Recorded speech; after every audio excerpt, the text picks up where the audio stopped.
This episode is brought to you by Morty, Rizova, Recon, and Patreon supporters like you. Supporting our sponsors supports our work. This year, we're hosting Recon, the Reality Escape Convention, virtually, so that we can bring our entire global community together. Our team has decided to alternate 1 year in person, 1 year virtual, and this year we are doing it online.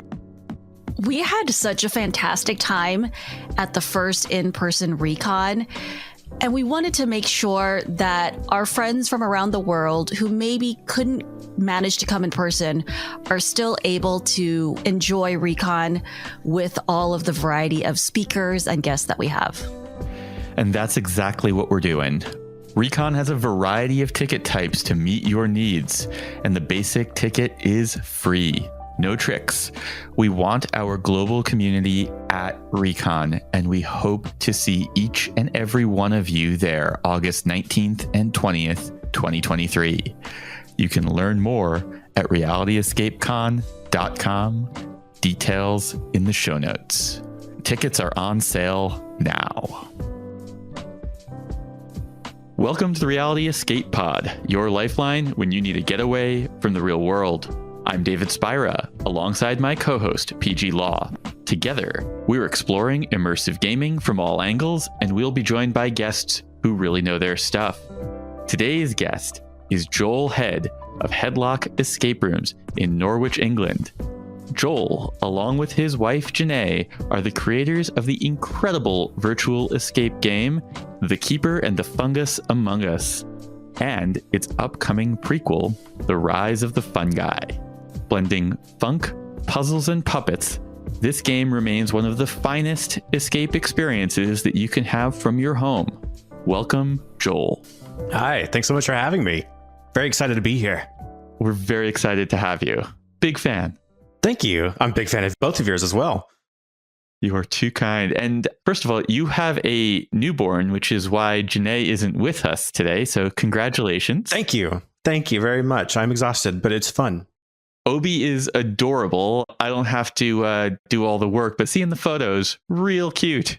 Wait, your baby's name is Obi, as in Obi-Wan Kenobi? So his full name is Oberon, but we shortened it to Obi. So Oberon, is that from Shakespeare? it is a Midsummer Night's Dream, but we are uneducated heathens, so we didn't know that whenever we found the name. We loved it so much whenever we saw it, because it actually means royal bear in like ancient German or something like that. Royal bear? Yeah. We wanted to name him Bear first, but then we were like, what if he becomes bald later? And Bearhead isn't a very good name for a bald person. So we were like, we need to find a different name. I asked my dad what my name meant once, and he said it meant miraculous herb. And I was like, really? And then I was in high school when I was deep into my pot smoking days, and I was like, oh, this is fantastic. I gotta be honest, I feel like that is a really good lead into this episode. What a segue. Let's dive into this. I want to set the scene. In the fall of 2021, I was very burnt out on virtual escape rooms. I was pretty much only playing them when multiple people were raving about a specific game, and even still, I usually needed some persuading. The Keeper and the Fungus Among Us was a game that I could not ignore. So many people were talking about it. And a few seconds in, it thawed my heart. Puppets, music, dioramas, a narrative through line, it hit on every level for me. And since then, I have told so many people to play it. And describing it is always a bit of a trip. Mm-hmm. How do you explain your own creation to people? Well, we usually just say it's a puppet musical escape game adventure. And even if you try to describe it in every single detail, it's still hard for people to picture it or to even know what to expect. So yeah, it is very hard to explain. I'm glad it's not just me. I'm usually good at explaining things. It is delightful, though. It is really reminiscent of some of my favorite movies from the 80s. There's the puppets. It's got a little bit of the labyrinth feel to it. For me, there's a very kind of nostalgic feeling when I play it, I guess. With maybe it's like seeing little puppets. It brings me back to Mr. Rogers. I don't know. Let's actually start there. You have been running this game for so many people across so many cultures. It feels to me like it's a combination of Mr. Rogers and Rocky Horror and Zelda with funk layered on top. But I have to imagine that depending upon where you're from and the age you are, the cultural comparisons have to change a lot. Is that something you've been seeing? Yeah, absolutely. It's not even that. It's just pretty much whenever anyone new plays the game, they bring up something else that we've never even heard of that it reminds them of. So like it does feel very nostalgic for people, but it's different for every single person. No one can actually pinpoint what it reminds them of. And I think it's just because we were inspired by so many different things that we just threw everything into a melting pot, and that's what came out. Whenever Canadians play, I think there's a show called like Big Friendly Giant or something like that. That's like a Mr. Rogers thing. He does puppets and hand puppets and things like that. It's all puppet related kids show sort of things. Every single country, every single person and team have a different thing to compare it to, which has been kind of cool for us. Probably one of the reasons it's been so popular is you're able to impose your own cultural, not expectations, but, drawing from your childhood. It reminds you, it brings you back to certain things. And it's great that it's different for different people. And it's not a specific reference. It's just a general feeling. So when your game came out, it really made a big splash. And to be honest, we were like, who are these people? Like the first thing that they presented to us is so incredible. And it is just such a complete product. And so we were wondering, how did all of this start? What's the origin story for The Keeper and the Fungus Among Us? We were wanting to open an escape room before the pandemic happened. And so we were looking at buildings. We were about to open up a brick and mortar store. We knew that there was going to be a lockdown coming, so we changed our plans to doing deliverable tabletop games. We even built a full room that we can take down and full walls. It's a full escape game that we could basically just unbolt and bolt back together. Wait, so when you meant like a full wall, like you were building an escape room in like a container or something that you could take around to different places? Yeah, it would pack up into our van and we can take it wherever we wanted to. That was the plan. I thought you meant like a tabletop escape room, but you're talking about like a full room. We had some of those too. So the Mystic Ruins was our big room that we were going to be taking around. So then the lockdown happened and we were like, okay, how are we going to do this? So we started seeing people making online games.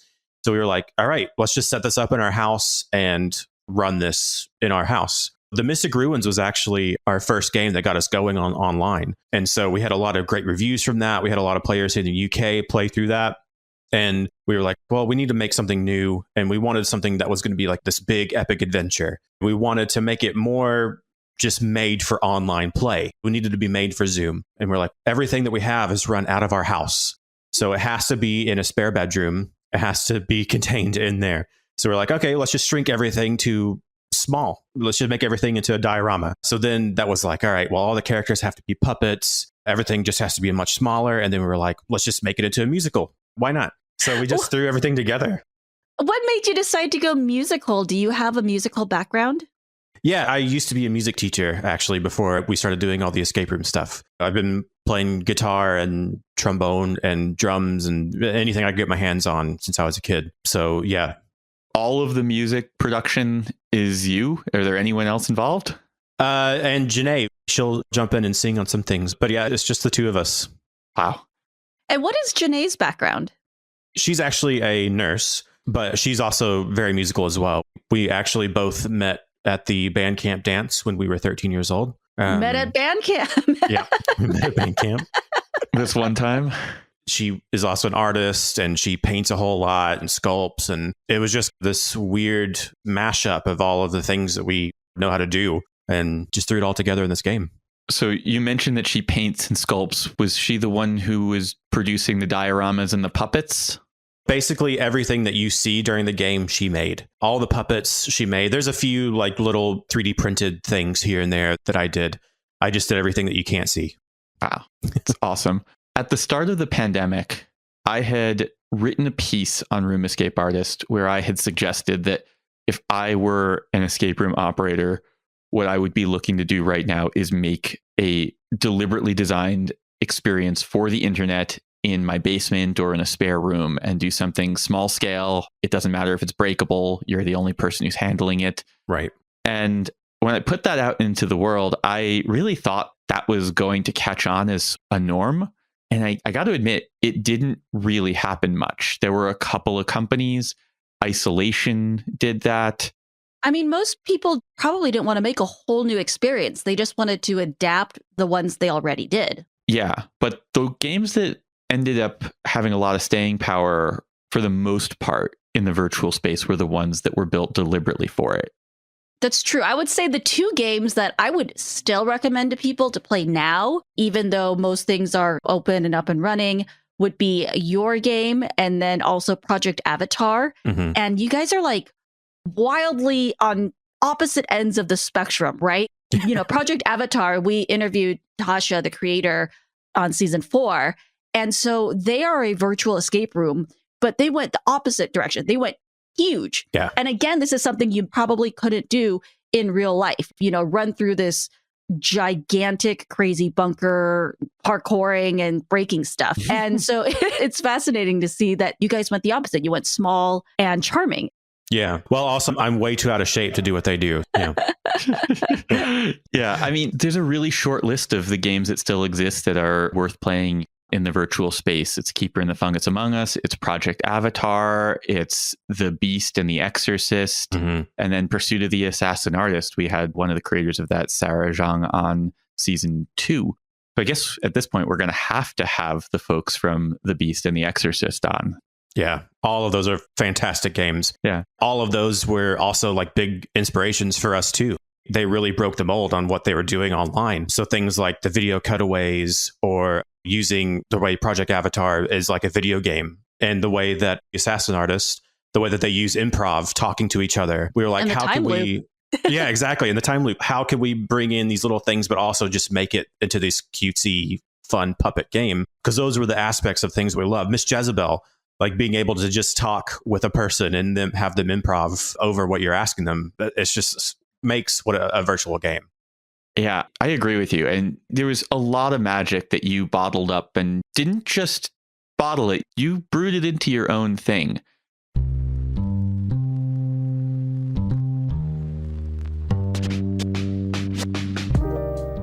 We're taking a moment to thank our sponsor, Morty. Morty is a free app for discovering, planning, tracking, and reviewing your escape rooms and other immersive social outings. And Morty is now available for all to use on its brand new web experience, in addition to its fantastic iPhone app. I believe in Morty so much that I have a stake in it as an advisor. So, David, how do you use Morty? I am all about that wish list. I am always being recommended games by people. So many people, whenever they find something amazing, they're shooting me a message and saying, hey, have you played? Or I haven't seen a review from Room Escape Artist. And on top of that, we now have all of these other writers writing for us. Many of them are going out into the world and finding wonderful games. I need to keep track of all of that. And Morty is the absolute easiest way for me to do that. So when we are going to a particular city, I pull up the app, I throw in a filter, take a look at what's already on my wish list. And then the other thing that I do is I really like to go and check out the rings for the various games in a given city and find the ones that are singing to me, the ones that look like they're popular or maybe a little bit polarizing. I love both. What do you mean by rings? The rating rings. Blue, yellow, and red rings that show kind of a heat map of how popular they are in the app. Red is when someone flags a game as they loved it. Yellow, they gave it a thumbs up. And blue, a thumbs down. You can learn more at mortyapp.com/repod. That's REPOD to sign up and get a special badge for our listeners. Link and details are in the show notes. There are a number of remarkable components to The Keeper and the Fungus Among Us. The music, the dioramas, the puppets, the tech, the puzzles, the story. Who was responsible for each part, and how did you bring all of that together into a singular experience? A lot of the ideas just came one after the other. So we started with that basic thing of, all right, everything is just going to be small. And we also liked just the general aesthetic of mushrooms. We thought we could make it really cute. We could make it really funky.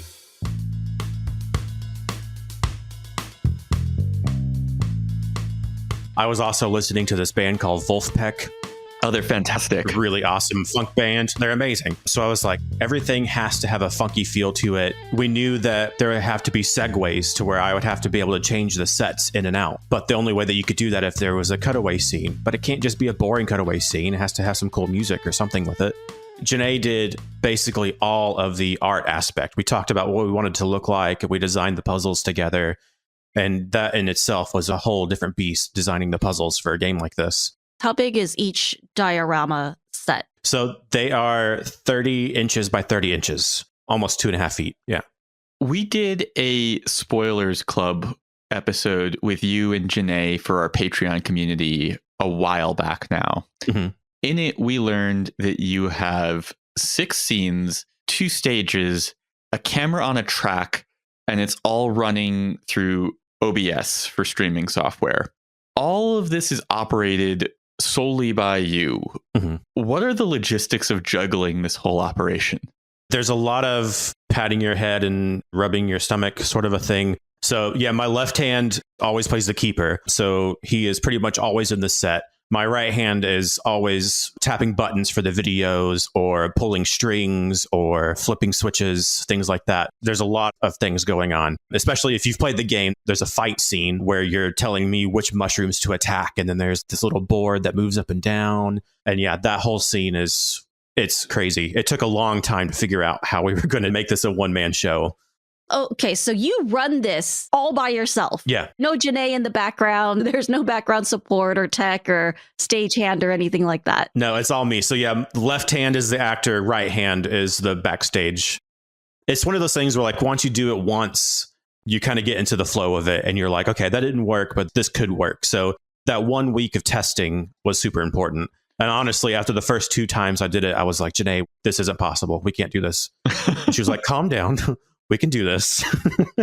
I remember after the game, you gave us a little peek behind the curtain and showed us, I think the dioramas are what's on the track, or is it the camera that's on the track? The camera's on the track. Okay, and that's how you switch between the different scenes, right? So you're in one scene and then you'll play the cutaway, which is usually the little musical numbers.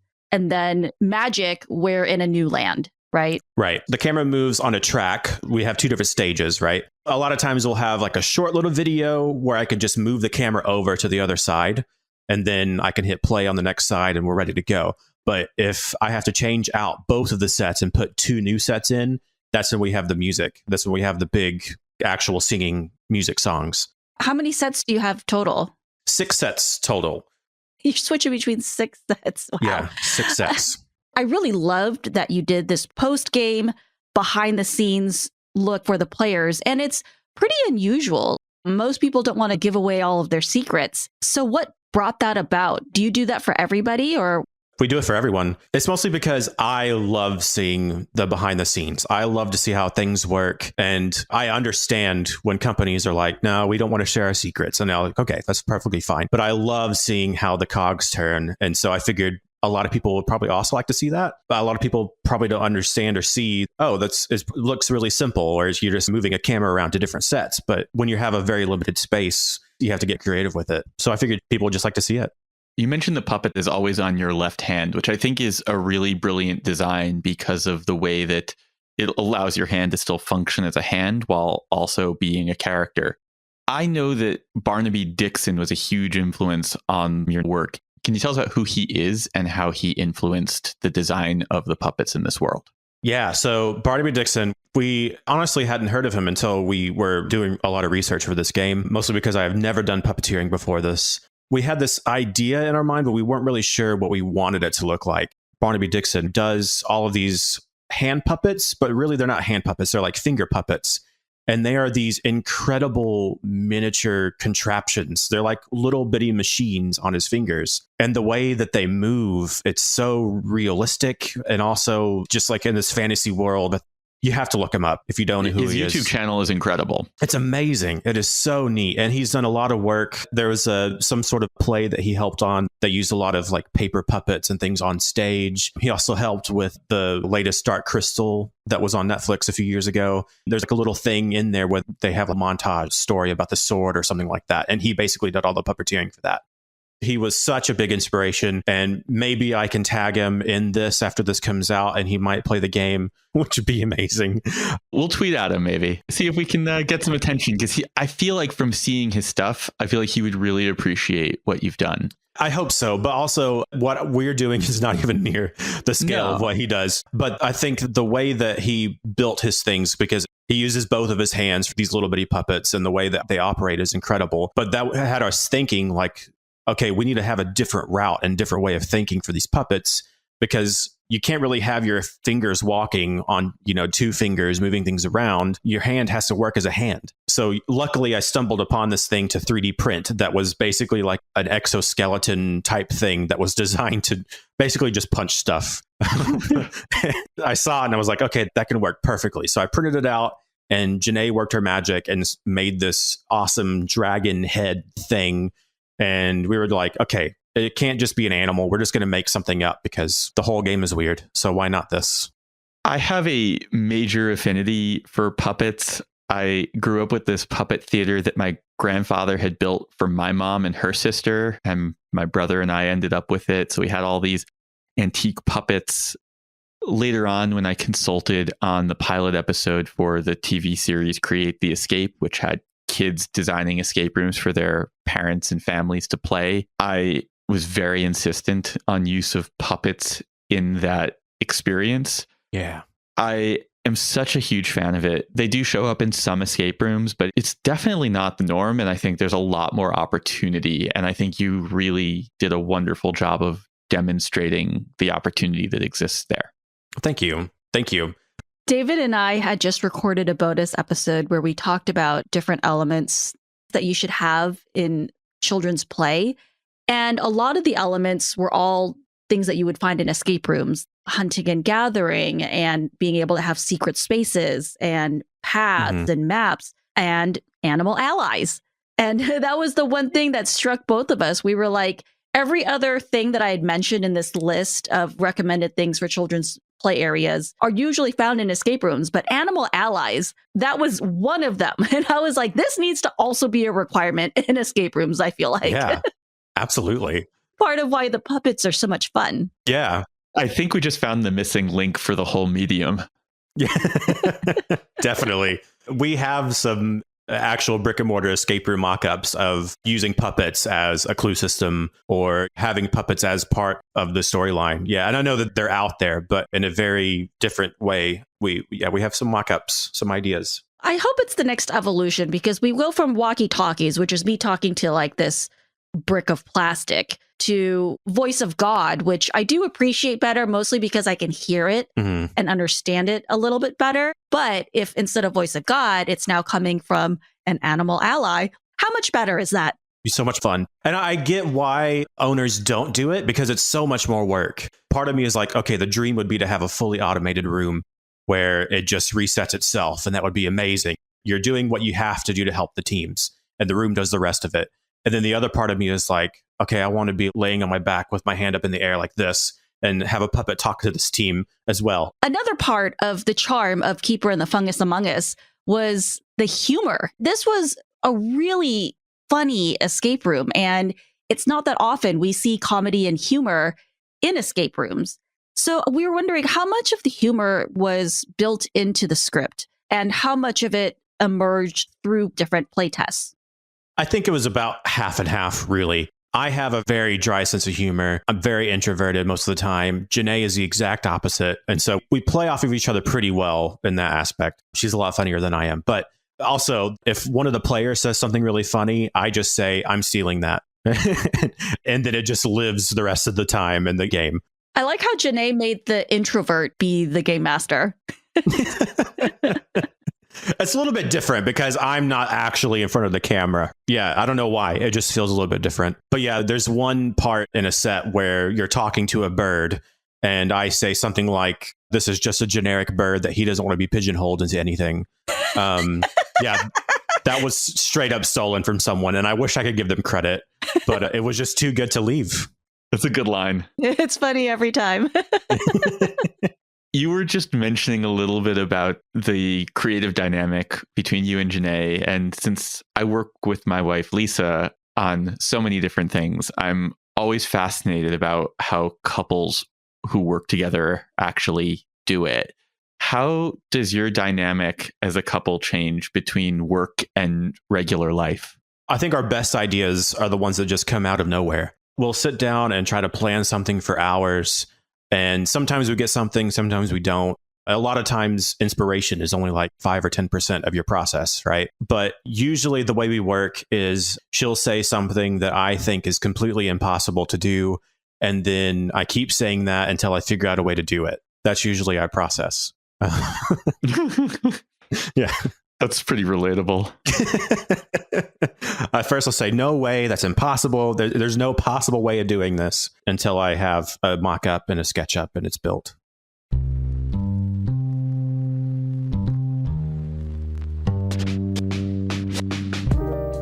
Rizova is your all-in-one, all-inclusive software for bookings made specifically with escape rooms in mind. Incorporating community-driven features, it's designed to follow the guest journey, from selecting times to book, waiver management, integrated point-of-sale system, and follow-up emails.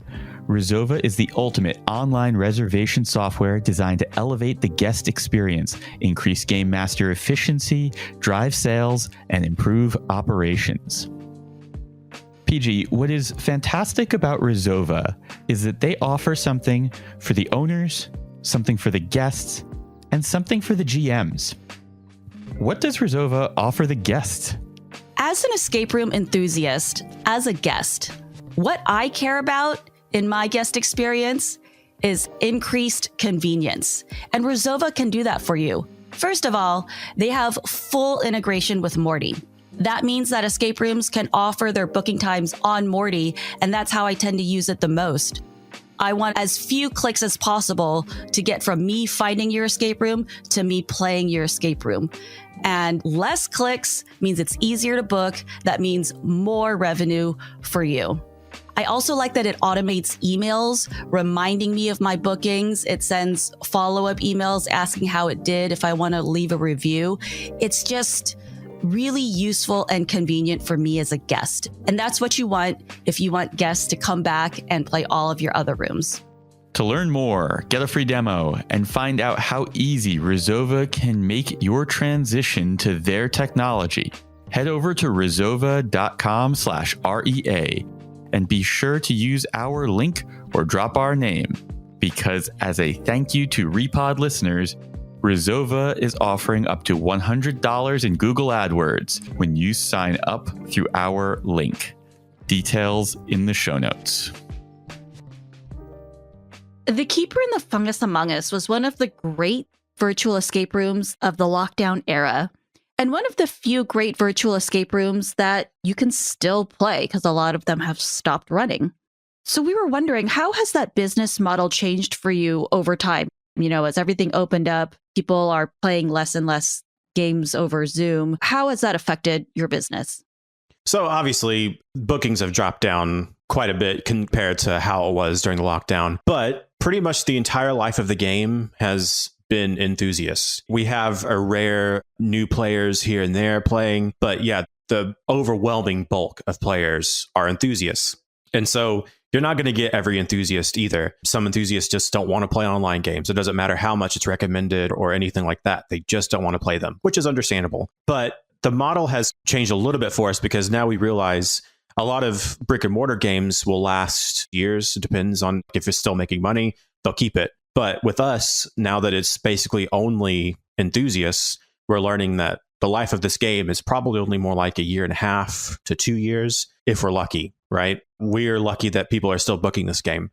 So we're thinking more than likely enthusiasts are going to come back and play a second game. So that's kind of what we're leaning towards right now is, okay, we just need to start getting games out there so that we have enthusiasts keep coming back to play.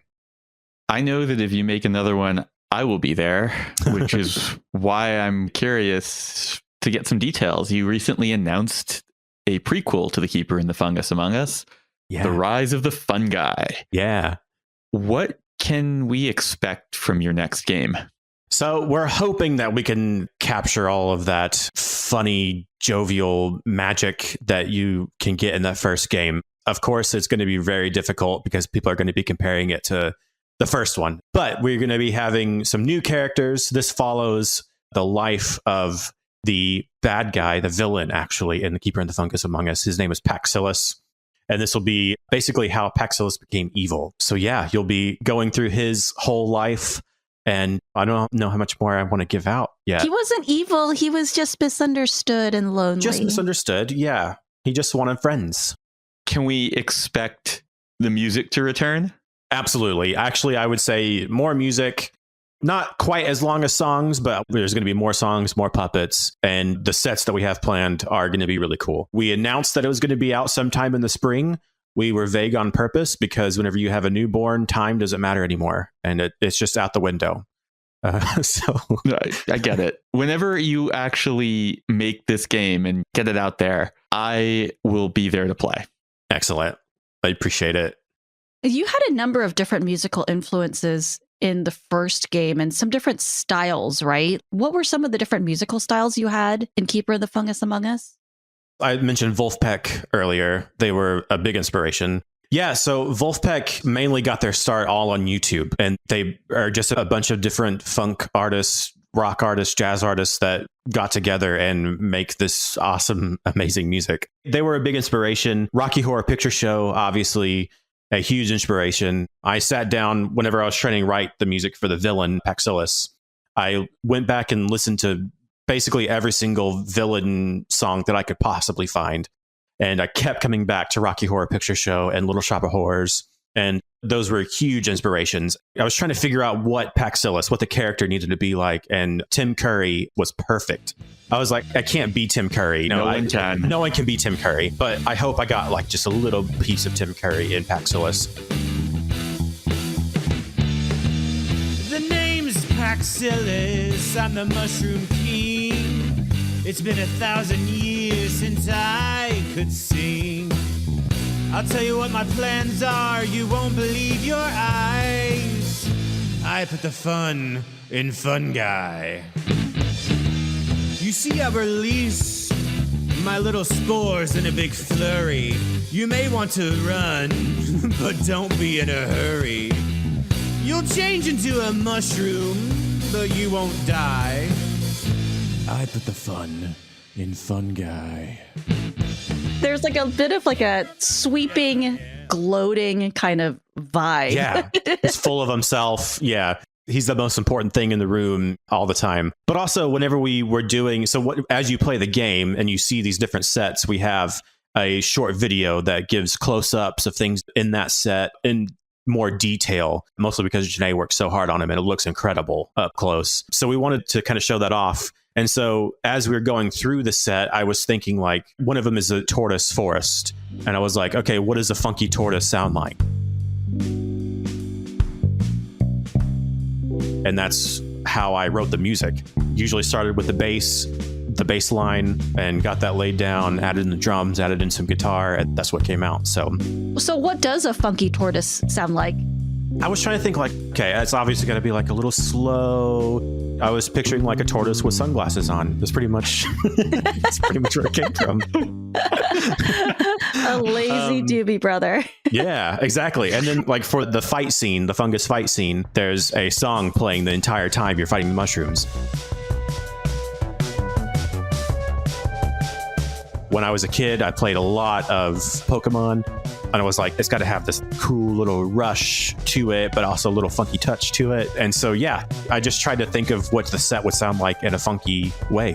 It's funny. I always, even as a kid, was amused by the music that would frequently be playing during battle in JRPGs. You know, this intense driving music while you're just like selecting words from menus. Yeah. I think that's part of the magic behind what made your game so memorable was this sweeping soundscape that you created for it. And obviously, you put a lot of thought into it. And for a lot of games, not only these virtual online escape games, but escape rooms in general, there's little to no thought for music. I've been in some rooms where I'm like, there's no ambient background music at all. It's boring. It's not fun. David knows lately I've been editing our bonus episodes and I've been adding in a lot of music. And even like for our Halloween, I put in some little bit creepy music when David was telling a slightly creepy story. And I was like, whoa, this made it like 100 so much better. It made his story 100 times better. Yeah, it makes such a big difference. I'm always just astounded why escape rooms don't put a lot more thought into it.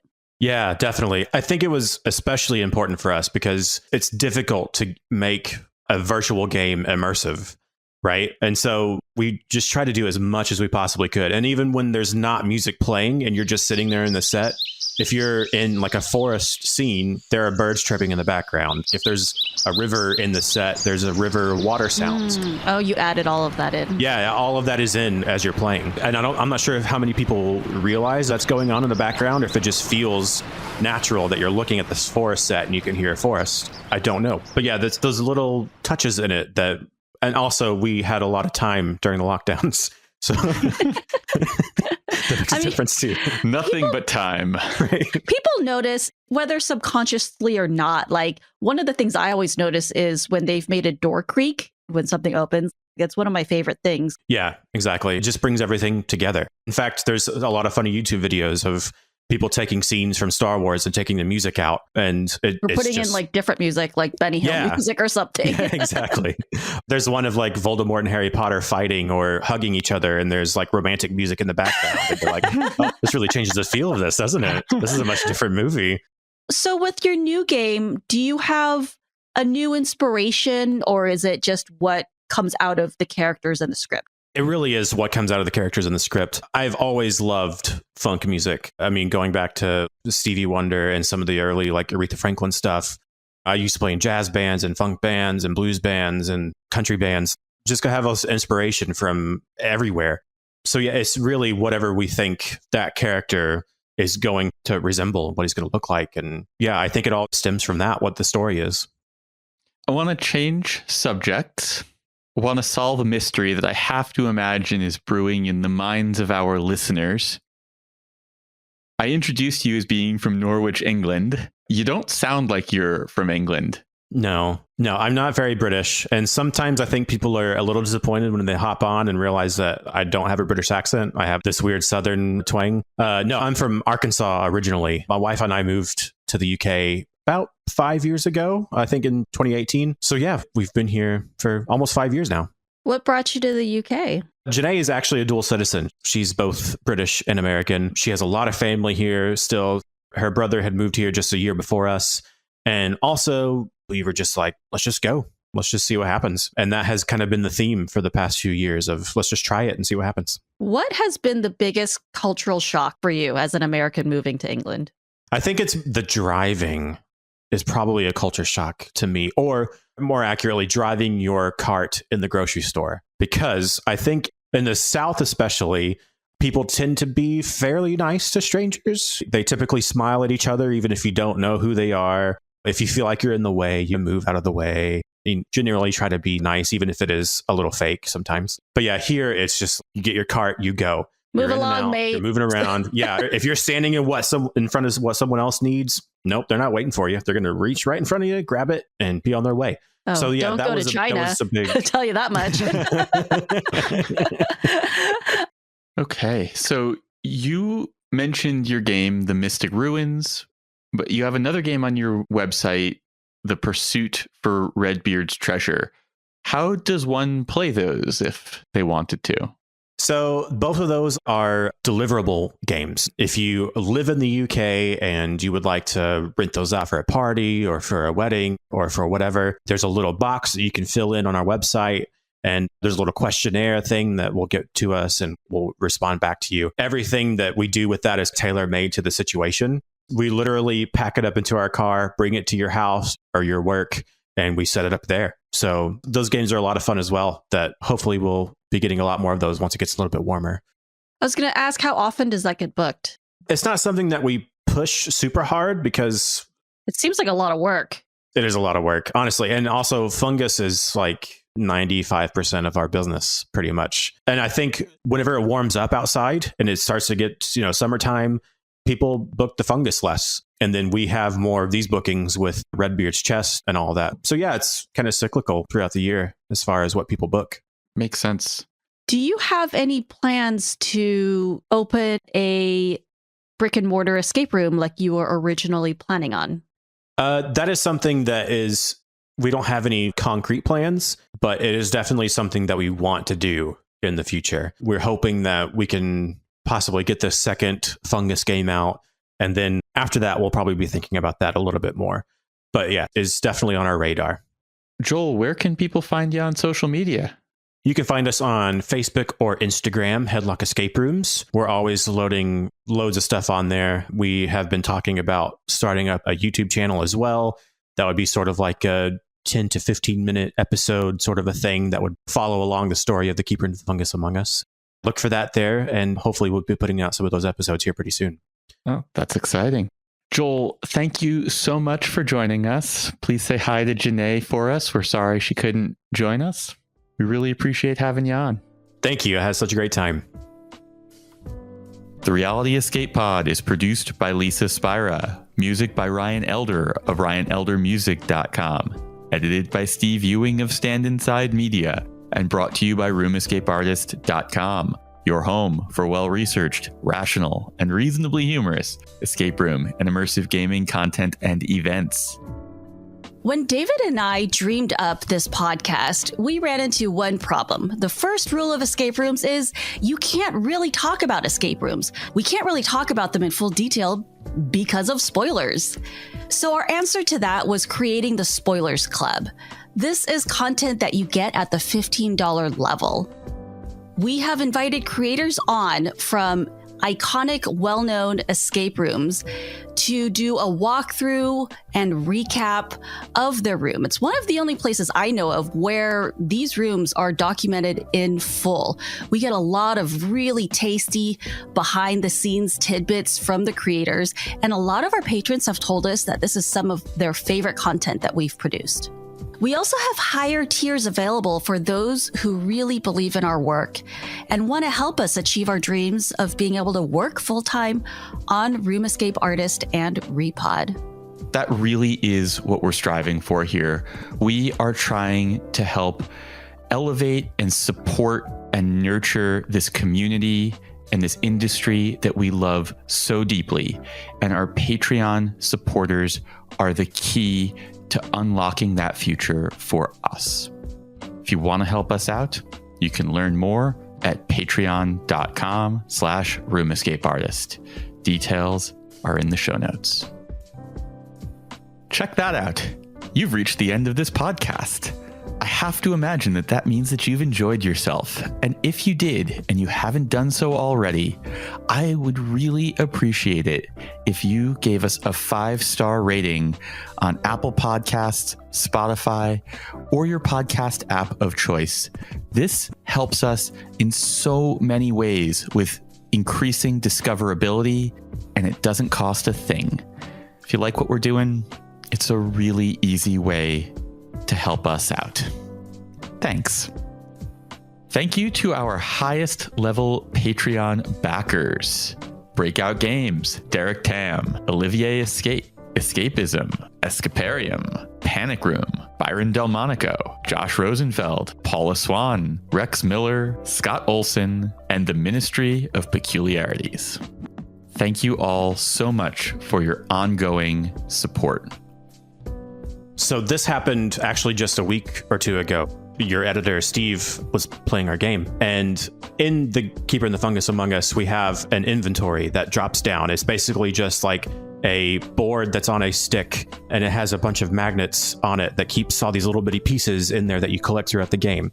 Sometimes it happens where I drop that thing a little bit too hard and one thing will fall off here and there, and I'll just pick it up. Well, somehow in the very last set, this is at the very end of the game, there was a bunch of stuff on this board, and I set it down a little bit too hard, and everything fell off of the board. But as you're running this game, you can't just be like, oh, hang on just a second, let me pick up all this stuff, because it went everywhere. It went under things, and we're in our garage. There's lots of things where this stuff can hide. And so everyone on Steve's team was like, is everything okay? What's going on? I was like, oh yeah, everything just fell into the abyss. Things are not going well here. I was just like fumbling around myself.